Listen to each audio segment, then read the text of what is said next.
Hola amigo, amiga, soy el Dr. Santos, bienvenida una vez más a tu canal. Seguimos con el coronavirus, el SARS-CoV-2 está con nosotros.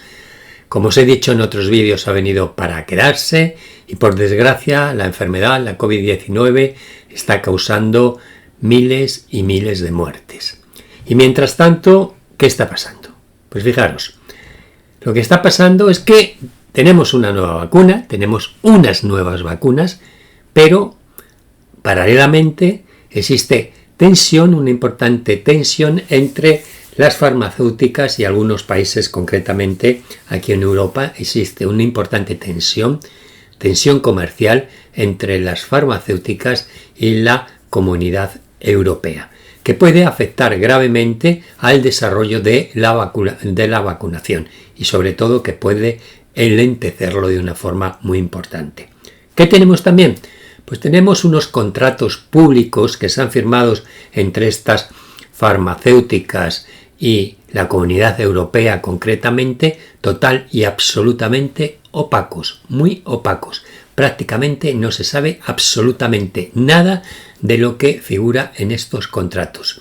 Algunas cláusulas hay, por ejemplo, que si hay algún efecto secundario, las farmacéuticas nunca serían las responsables, sino que los responsables serían los estados. ¿Qué sabemos más? Que es un auténtico negocio para la industria farmacéutica. Fijaros, a pesar de que la investigación se ha financiado con fondos públicos, con muchísimos fondos públicos, pues es un auténtico negociazo de la industria farmacéutica. ¿Y qué sabemos más? Pues las patentes, las famosas patentes. Las patentes que están en manos de esta industria farmacéutica y que impide que otras farmacéuticas puedan fabricar la vacuna para que de esta forma no tuviéramos problemas de abastecimiento. Si esas patentes fueran libres, muchas farmacéuticas podrían estar fabricando las vacunas y habría vacunas para todos. ¿Y qué más problemas tenemos? Pues tenemos graves problemas en el suministro de las vacunas, por lo que os he dicho antes, y irregularidades muy importantes en la dispensación y en la administración de las vacunas, saltándose muchas veces los protocolos que los países han puesto en marcha para el tema de la vacunación. Se vacunan personas a las que no se les correspondía, se vacunan personas que no son de riesgo, políticos, religiosos, etcétera. Lo sabéis por las noticias y no voy a entrar en esto. Por lo tanto, os decía al principio que el coronavirus está, el SARS-CoV-2 está con nosotros, ha venido para quedarse y encima le añadimos, para hacerles un favor enorme a este virus, un montón de problemas paralelos que se están desarrollando. Y después tenemos dificultad para vacunar a la población mundial. Porque las vacunas van a los países ricos, no nos engañemos, no a los países pobres. Y si no vacunamos a toda la población, el virus va a seguir muchísimos años con nosotros, porque esta pandemia no podremos pararla. ¿Y todo esto a dónde nos lleva? Pues si pensamos un poquito nos lleva a frustración porque llevamos muchísimo tiempo con esta historia, a desconfianza en nuestros políticos, en las instituciones, etcétera, a temor, a desesperanza, etcétera. Y habría que preguntarse, ¿y de quién es la culpa? Pues no lo sé exactamente de quién es la culpa de todo lo que está ocurriendo. Pero a raíz de esto se me ocurren 3 preguntas que aún no tienen respuestas. 3 preguntas y 5 interrogantes que no los vamos a ver en este vídeo, que os emplazo a vídeos siguientes porque voy a ir desarrollando cada uno de estos 5 interrogantes en vídeos sucesivos rápidamente para que todos vosotros tengáis conocimientos de ellos. Pero vamos con las preguntas. La primera pregunta, ¿cuál sería? ¿Las vacunas son o suponen el fin de la pandemia? Esta es una pregunta que se hace todo el mundo. Pues no supone, ya lo he dicho en otros vídeos, el fin de la pandemia y el fin de este problema que estamos teniendo. Lo vino a decir Pfizer en un documento que puso en manos de sus accionistas, y ahora, hace muy poquito tiempo, lo han dicho 3 investigadores del laboratorio de Oxford, que vienen a decir que las vacunas no son el fin de la pandemia, en absoluto, no son el fin de la pandemia. ¿Acaso las vacunas lo que nos pueden permitir es darle la vuelta a las formas, revertir las formas, y que las personas, la humanidad, nosotros tengamos el control de la situación y no el virus, como ocurre actualmente, porque es el virus, no nos engañemos, el que tiene el control de la situación actualmente. Para eso pueden servir las vacunas, pero no para terminar la pandemia. ¿Y por qué? Porque cada vez salen más variantes, salen más cepas, etc. Y lo que vamos a tardar en inmunizar a todos los habitantes del planeta va a ser muy complicado, o va a hacer que la erradicación de la COVID-19 sea muy complicada a corto plazo. Además vemos que se están produciendo, como os decía antes, mutaciones. Ahora una de las más peligrosas es la mutación que ha surgido en Sudáfrica y en Brasil. ¿Por qué? Porque facilitan que el virus infecte a las personas que ya tenían inmunidad. O sea, estas variantes infectan a aquellas personas que ya tenían inmunidad. ¿Cómo lo hacen? Porque de alguna forma esquivan los anticuerpos neutralizantes que todas las personas, que los seres humanos producimos tras las infecciones naturales o las vacunaciones. Pues bien, estas variantes esquivan estos anticuerpos y una persona que tiene anticuerpos y tiene inmunidad puede volverse a infectar del coronavirus. Por tanto, la capacidad del virus es grande para mutar y hace que tengamos que convivir con él durante años. Y puede, y esto no lo descartan los expertos, que necesitemos una nueva generación de vacunas. Esto, señores, señoras, va para largo. Primera pregunta, por lo tanto, ¿las vacunas significan el fin de la pandemia? No, según la mayoría de los expertos, por lo que os he dicho anteriormente. Otra pregunta que habría que hacerse. ¿Se producen secuelas? Aquellas personas que han sido afectadas de una manera más grave tienen secuelas durante mucho tiempo a causa de la COVID-19. La pregunta sería, ¿estas secuelas, que algunas de ellas las conocemos, son para toda la vida? Una pregunta muy importante. Los efectos a largo plazo de la COVID-19 exactamente no sabemos aún si serán secuelas para toda la vida.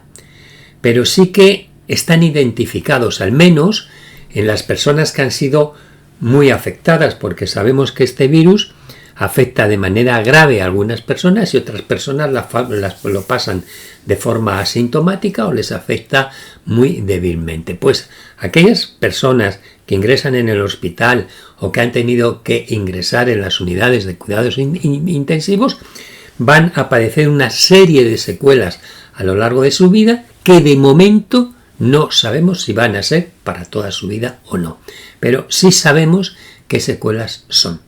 ¿Y cuáles serían las más comunes? Pues las más comunes son los dolores de cabeza, los trastornos del déficit de atención, se te olvidarán cosas, la caída del cabello, que aunque parezca algo nimio, no lo es, porque produce una gran ansiedad en las personas, disnea, fatiga, y anosmia, la falta de olfato.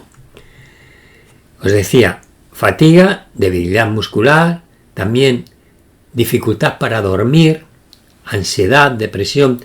Yo, por desgracia, casi todos nosotros tenemos conocidos o amigos que han padecido la enfermedad, algunos por desgracia muy allegados han muerto, y tengo un compañero de mi propio centro de salud que ha estado más de 100 días en la UCI y le han creado unas secuelas muy importantes, importantísimas. Comentaba el otro día que él, que era un atleta, Ahora para subir un piso, al primer piso, necesita pararse varias veces. Y sobre todo que padece insomnio permanente, porque continuamente está escuchando la máquina del respirador, de la UCI, continuamente, y eso le provoca un insomnio insoportable. Y hay profesionales, compañeros, que por las situaciones que han vivido, tienen situaciones de ansiedad, situaciones de estrés que le están llevando, situaciones de depresión que le están llevando a estados de estrés postraumático que deberán tratarse. Es decir, que los problemas son graves. Estos problemas, pero es que estos serían los más frecuentes, pero hay más. Hay más que afectan sobre todo al árbol pulmonar, como tos, como opresión, ligera opresión torácica, disminución de la capacidad de la difusión pulmonar, lo que os decía antes que va a provocar fatiga, la apnea del sueño, fibrosis pulmonar, una enfermedad muy grave, porque va constriñendo los pulmones y por lo tanto tu capacidad respiratoria cada vez es menor. Afecciones cardiovasculares como arritmia, miocarditis, afecciones neurológicas, afecciones psiquiátricas que os he dicho antes, como pérdida de memoria, depresión, ansiedad, trastornos del sueño, etc. Es decir, se sabe que en aquellos pacientes que han pasado la enfermedad en el hospital o en UCI, pacientes graves, pueden tener estas secuelas, pero lo que no sabemos es cuánto tiempo les va a durar o si van a ser para toda la vida. Y esto nos tiene que hacer reflexionar de que hay que tomarse todo esto muy en serio. Que aunque haya personas asintomáticas, aunque la COVID-19 y este virus haya personas a las que prácticamente no les afecta, sí que hay personas que no mueren, pero que sí van a padecer estas enfermedades, estas secuelas, muy probablemente a lo largo de su vida. Por lo tanto, todas las medidas que tomemos para evitar esto serán muy necesarias. Insistimos en lo de siempre: distancia de seguridad, mascarillas, lavado de manos, sentido común. Y otra pregunta que me hago: ¿habrá cuarta ola? Porque estamos hablando de la primera ola. ¿Sabéis lo que pasó? De la segunda ola en el verano, de la tercera ola en la que nos relajamos un poquito, o dicen que nos relajamos con las Navidades, y luego está ocurriendo ahora en la tercera hora lo que está ocurriendo. ¿Hay fundamento para pensar en una cuarta ola del COVID-19? Esa sería la pregunta. Ahora mismo los contagios están bajando claramente, están bajando, aunque si nos fijamos en el semáforo, la incidencia a 14 días está muy por encima de 500. Hablábamos en el semáforo de unos 250. Ha estado por encima de 1000 en más de una comunidad autónoma y en más de un país. Pero no obstante, cuando vemos que esa incidencia de casos acumulados a 14 días en población general y en mayores de 65 años va bajando, pues se relajan un poquito las restricciones, lo cual no deja de ser lógico para favorecer esta economía que está tan maltrecha. Por lo tanto, no se puede descartar una cuarta ola si se sigue abriendo la mano. Algunas comunidades dentro de España, como Madrid, Castilla-La Mancha, Euskadi, en este caso ha sido por una orden judicial, ya han empezado a levantar restricciones. Andalucía va a empezar otra vez a levantar restricciones. Y seguirán avanzando paso a paso conforme vayan viendo cómo va esta incidencia. Por lo tanto, la pregunta: ¿habrá cuarta ola? No lo sabemos. Pero si nos fijamos en lo anterior, es muy probablemente que sí. La primera ola fue el gran shock. Pasaba algo en China, en Europa pensábamos que no iba a pasar absolutamente nada, nos pilló a todos desprevenido y ya sabemos lo que pasó. La segunda ola en realidad la vimos venir como si nada, era el verano y aquí no pasaba nada. Y la tercera ola nos ha sorprendido con bastante virulencia, a punto de colapsar el sistema sanitario, con bastantes pacientes y familias enteras hospitalizadas y en unidades de cuidados intensivos. Nos dicen que ha sido por la fibrolidad de las Navidades. No lo sé. ¿Y la cuarta ola?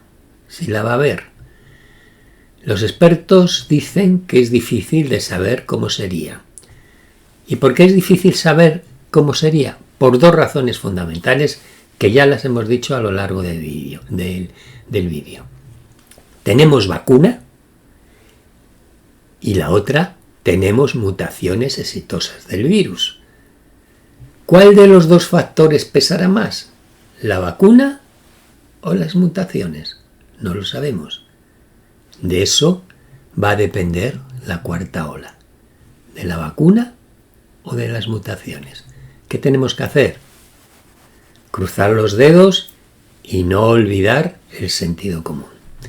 Estas serían las preguntas que nos podemos hacer. Como os decía al principio, los interrogantes, 5 interrogantes, te los voy a ir despejando en los próximos 5 vídeos. No te los pierdas, son muy, muy interesantes. Sin más, como siempre, darte las gracias por tu atención, animarte a que te apuntes a mi canal si aún no lo has hecho, dar a like si te ha gustado y hasta el próximo día. Y dale a la campana para recibir nuevos vídeos míos. Hasta la próxima y muchas gracias.